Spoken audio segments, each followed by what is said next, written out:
Buenos días, compañeros, compañeras y profesor. Mi nombre es Arturo Figueroa, mi número de cédula es 30 030 883 y el día de hoy voy a defenderles mi trabajo acerca de la opinión pública en la WebQuest que se planteó para la materia de opinión pública. Sin nada más que añadir, vamos a comenzar porque poco tiempo. En primer lugar, debemos definir qué es la opinión pública. Hay muchos autores a los que podemos recurrir, pero uno de los pioneros es el destacado politólogo y comunicólogo estadounidense Harold Laswell, que planteaba la opinión pública como algo que se genera a partir de los medios de comunicación de masas, que a su vez son manipulados por las figuras de poder para poder generar la percepción que ellos prefieran o que les convenga acerca de ellos o acerca de otras cosas.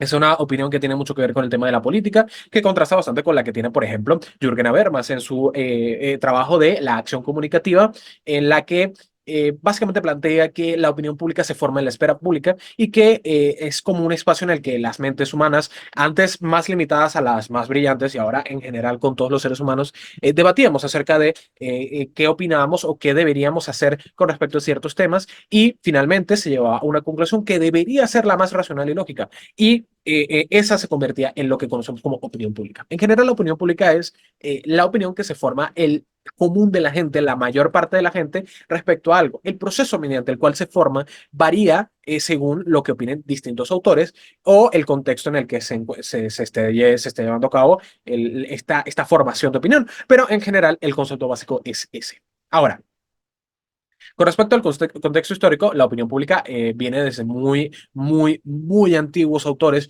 como Aristóteles o Maquiavelo, que mencioné en mi anterior exposición. Pero realmente el concepto como tal solo tiene sus raíces en el pensamiento de la Ilustración en el siglo XVIII, cuando realmente se puso los filósofos debatieron abiertamente y a profundidad acerca de esto, como Kant, como Rousseau, como Voltaire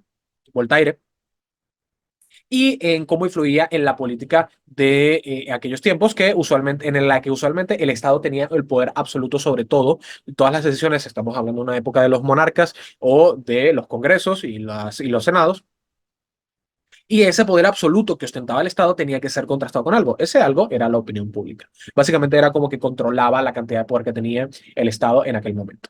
Durante el siglo, además, XIX, empezaron a haber muchos avances en cuanto a tecnología, se inventó la imprenta, la educación estaba cada vez más al alcance del común de la gente y también había mucha mayor alfabetización, por lo que había muchísima más gente que pudo participar en esta discusión. Entre esas personas que pudieron participar en esta discusión, también gracias a la mayor libertad de expresión que había, están Walter Lippmann, Paul Lasfeld o Elizabeth Noel Newman, que con sus teorías profundizaron enormemente en el papel de los medios de comunicación. Sobre todo Elizabeth, que ya lo veremos más adelante en la parte de psicología, de los aspectos psicosociales. Por último, estamos ya en la época del Internet, de la globalización, de todo este tipo de cuestiones que expandió muchísimo el alcance que podía tener una opinión pública. Antes, la opinión pública se limitaba a un estado, incluso un pueblo, o como máximo a un país. Ahora con la globalización nos agrupamos generalmente por idiomas, es decir, todo lo que pasa en la lengua hispanohablante nos afecta a todos los hispanohablantes y la opinión que nos formamos al respecto afectan a esas figuras de poder que se ostentan. Y también pueden hacerlo entre idiomas, pero es más usual que sea más común que se haga dentro de un mismo idioma y que sea más relevante para a nivel de individuo. Por último, los aspectos psicosociales que intervienen en la formación de la opinión pública son muchos y muy variados. Voy a destacar únicamente el de Elizabeth Noel Newman, que ya hablé anteriormente, para resumir, que en su teoría de la espiral del silencio nos da a entender el cómo funciona o cómo afecta nuestro comportamiento social como seres humanos dentro del proceso de formación de una opinión pública. Usualmente, una opinión pública se conforma de una opinión mayoritaria de gente y, según ella, las opiniones que disciernen o que se contraponen a esta gran opinión mayoritaria son silenciadas, ya sea por miedo al rechazo o por rechazo de parte de aquellos que defienden la opinión mayoritaria directamente cuando los que expresan una opinión controversial o minoritaria expresan su opinión, ellos los rechazan. Entonces la opinión mayoritaria se va comiendo a las opiniones más chiquitas, en pocas palabras, ya sea por silencio o por acallamiento, por decirlo de alguna manera. Eso es todo por mi parte, es todo lo que pude resumir dentro de este espacio. Espero que haya quedado todo claro y me despido. En la webquest realizada, mis puntos a tratar fueron los canales de comunicación y consenso social de la opinión pública.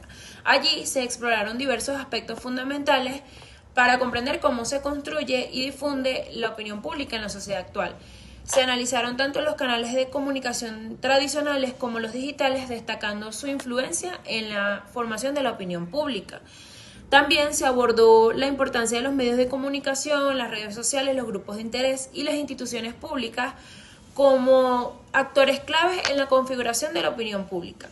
Cómo estos canales pueden ser utilizados para influir en esta y generar consenso social en torno a determinados temas, así como los desafíos que estos enfrentan en la era digital, como lo son la desinformación y la polarización. También se habló sobre la necesidad de promover una pluralidad de fuentes de información y un debate público abierto y democrático para garantizar una opinión pública informada y crítica. La importancia de la alfabetización mediática y digital también para empoderar a los ciudadanos y fomentar una participación ciudadana activa en la sociedad actual.